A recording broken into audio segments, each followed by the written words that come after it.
Passing through the main gate, the traveller, with Leolfer just ahead, turned onto the road that led to the hills. They walked northward, and passing through another set of gates left the town behind them. Melior had come down, and the traveller mounted and rode the mile-long causeway at a trot. The waxing moon had risen, but was low in a sky bright with stars. Cool autumnal air collected the damp chill of the landscape to sweep it over the causeway, where it made its attempt against the limbs and bodies of the dark silhouetted figures. But Melior was warm, and from his tall back the traveller looked over his shoulder. It was a dank land, but amidst the network of waterways the guild town kept the worst of it at bay. It held it out with walls, and burned it off with thousands of small flickering flames.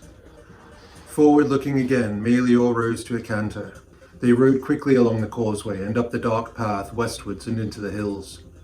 The raven had returned. As the old man's lost eye with shadow coals in the night black, the raven directed the traveller's course. The hills were of firm ground, topped by a lush layer of soil and strong cushioning hill grass. Melior travelled smoothly, and all was silent but for the steady thud of hooves and outrush of the horse's breath.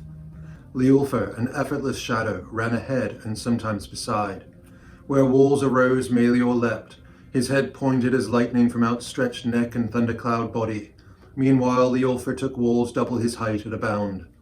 They rode deep into the night, following the course of one of several rivers whose waters eventually would pass through Kieran's gardens on their way to the sea.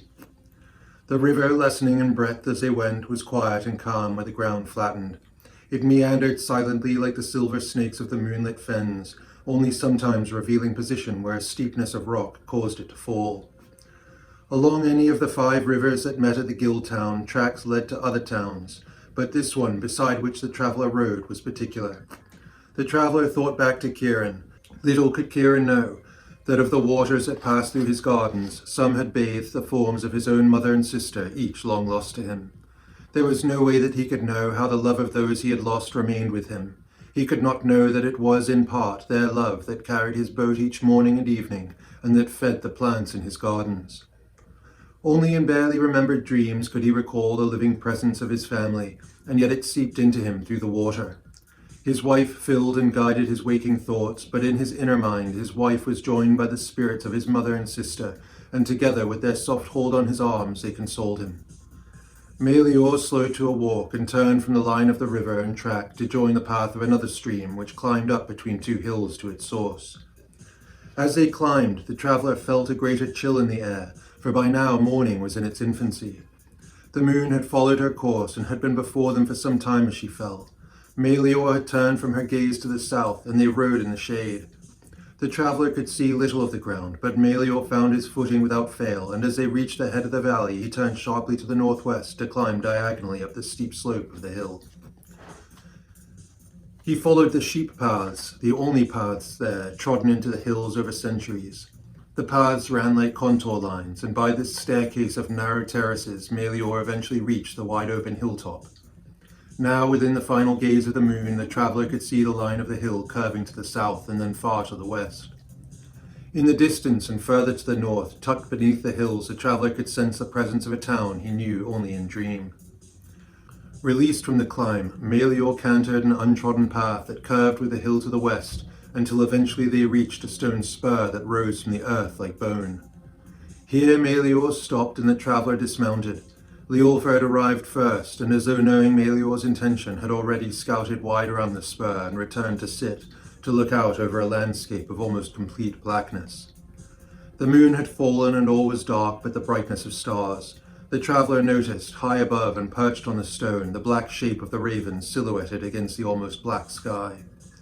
From Melior's back the traveller unstrapped a blanket of thick folded wool and placed it on the grass. He sat. The land swept down before him, and he knew that, in a matter of hours, this land, the valley before him, and the extended countryside beyond, would be lit with the cold light of dawn. He looked to the north, closed his eyes, and like Leolfer, he waited.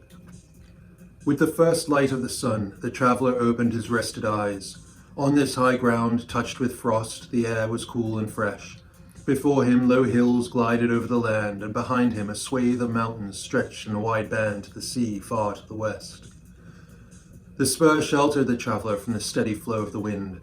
Ancient lichen of light greens and rich purples covered much of the stone surface. South and beyond view to the east lay the fenland and the sea beyond. The traveller rose to his feet. In the distance he saw the black form of the circling bird. The source of the river was in these hills, but higher and further to the south and west, where the hills rose into crags immersed in cloud. The river curved through a high valley before falling precipitously to low hills of green pasture and scattered wood. There it continued to curve, dip and fall, but more gently, no longer hemmed by slopes, rather by grass, field and tree. The three set off along the line of the hill, which dropped them into a green river valley. Crossing the river, they climbed the hillside. Looking below, the traveller could see the narrowing river, the rushing white of water over the rocks. He wondered at Melior's course. He had expected the horse to head straight for the town, but Melior instead was following the hilltop towards a saddle between crags. To the right, where the course of the river lay, the ground had become too steep to climb, but above it, Melior could surge as if up the steps of a cathedral perched high amidst the mountains. When they reached the saddle, the traveller heard a great fall of water, sound that had been hidden by the rushing of the wind as it poured past the sheer slopes above. The high valley was cut off from the lowlands by sheer cliffs. Shepherds knew the place. Their sheep made their way there to graze, and only one hut, small as a boulder in the distance, could be seen. As Melior descended the slope to drop down again to the valley floor, the traveller noticed the thousands of black birds circling and perching on rocky walls at the head of the river. Ravens. The traveller now knew why Melior had brought him there. All around, water fell from walls between stone and soil. The hut was tiny in the vast space of the valley. In front of it a figure sat. A long spear rested on his knee. His arms were crossed. Two massive wolves, a San Ulfar and a Seva Ulfar, lying at the figure's feet, watched the traveller approach. The old man did not stir. His eye was on Kieran, his grey, whose hooves left no prints. Kieran, the beautiful beast, whose breath brought life to the desolate plain. Kieran looked up. The old man remained still.